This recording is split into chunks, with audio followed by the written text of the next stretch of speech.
What's up guys, it's Scott here and welcome back to FudgeMuppet. The Elder Scrolls universe is so rich and full of lore and intricate details, and this deep world building is what makes the RPGs so ridiculously fun to play. The only problem is, as a video game series, it can be hard to learn all of the stories from the continent of Tamriel unless you play all of the games. In March of 2017, Bethesda released The Elder Scrolls Legends, and this game gave us an all-new story to flesh out the goings-on on one of Tamriel's coolest events, the Great War. In this game, we learn of a surviving blade, a forgotten hero, and a nefarious plan carried out by Lord Narafin, who is the Aldmeri Dominion warlord responsible for sacking the Imperial City. The only thing is, The Elder Scrolls Legends was a card game, not very much like the Elder Scrolls Adventures we know and love. So if you have no intention of playing the game but would like to know the story, then this video is for you. The story begins in the 171st year of the Fourth Era, when the Aldmeri Dominion came to the Imperial City with a covered cart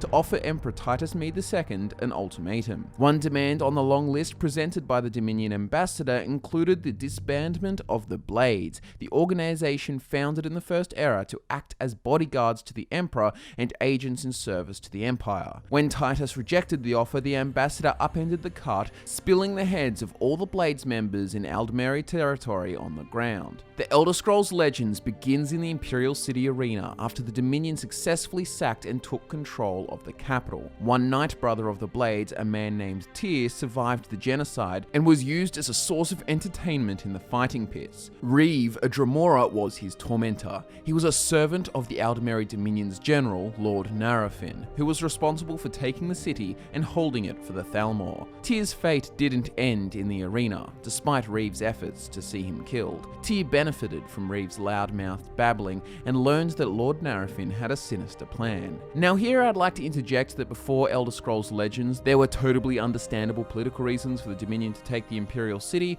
but I think the game desperately needed to interject some grandeur into the storyline, thus making Narafin, and by extension the Dominion, a bunch of evil schemers. Either way, Tyr discovers that Narafin planned to unleash darkness upon Cyrodiil, freeing all manner of evil Daedra through an ancient ritual. Now, this is where you come in, taking the role of the forgotten hero. You are thrown into the arena and initially pitted against Tyr, but then you team up.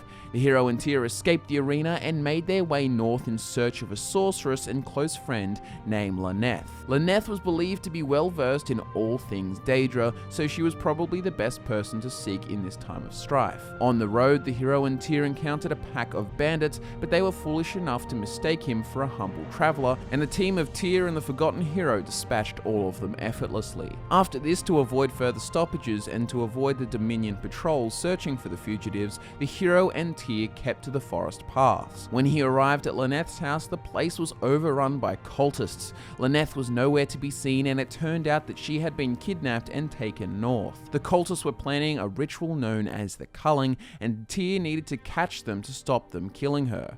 Despite being an honest man, Tyr decides to hijack a ship with the hero, justifying it to himself as long as it belonged to a smuggler, it wasn't an immoral act. The captain of the ship, an Argonian smuggler named Swims at Night, attacked the hero and Tyr, but before they could kill him, a Dominion patrol began making their way to the ship. In a moment of panic, the fugitives and the criminal joined forces against a common enemy, hastily sailing north as per Tyr's plans. The cultists had also sailed north, but they had been less fortunate, shipwrecking off the coast of Skyrim. No survivors were present, and the reason became apparent that they were attacked by a pack of Spriggans emerging in synchronization from the snow-covered forest. After dealing with them, the group pick up trail heading into an ancient ruin. Inside, the cultists had been killed by the Draga resting inside. Meeting with Lyneth, the companions dealt with the Draga and united to stop Narafin's plans. They continue with haste to find the Imperial Army, which had been forced to retreat deep into Skyrim after their defeat at the hands of the Dominion. Lord Narafin somehow knew of the Imperial Army's location at all times, preventing them from strategizing, but the Dominion couldn't keep track of the hero, Tyr, and Lyneth. So with the smuggler Swims at Night as their guide, the group made their way back to Cyrodiil, infiltrating the Imperial City through an old crypt. The path was not frequently travelled and was infested with undead. After a close encounter with the monsters lurking in the depths, they emerged deep in the heart of the city and snuck into Narafin's study. There in the centre of the room rested an orb. The orb belonged to the Daedric Prince Vaymina, and Narafin had been using it to spy on his enemies. Suddenly, they are ambushed by Narafin and Reeve. Reeve catches Tyr unaware, taking him hostage at knife point. Reeve was not only a giant monster of a Dremora, but also wielded the Daedric Prince Boethiah's sword, Goldbrand.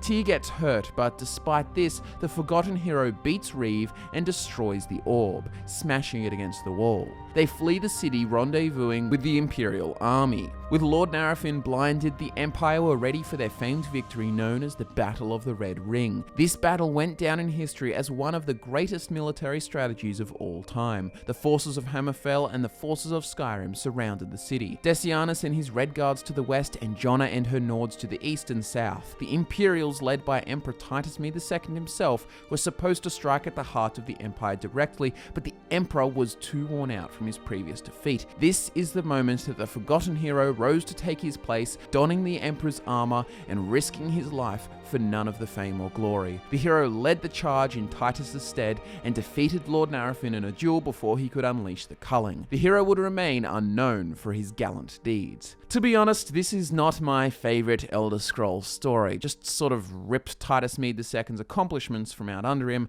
by crediting some forgotten hero who magically fits into his armor and remained unrecognized, who also learned quick smart how to command an army, which is arguably a little different from just being a powerful warrior. And the whole Narafin thing was dumb. Commander of the Thalmor, you mean the elven organization who has a strict hard-on for the Aedra, and you would think that someone so high up in the Thalmor chain of command would share the majority of their Aedric values, but nah, it's just easier to make another evil Oblivion plot called the Culling. So, yeah. Not my favorite, but there you have it, guys. That was the full story of the Elder Scrolls Legends, so if you had no intention of playing it, you're now filled in with the plot and how it fits into the Elder Scrolls timeline. Subscribe to the channel if you're new here. Don't forget to follow us on Twitter. Links can be found in the description just below, but as always, thanks so much for watching, guys. My name's Scott, and I'll catch you next time.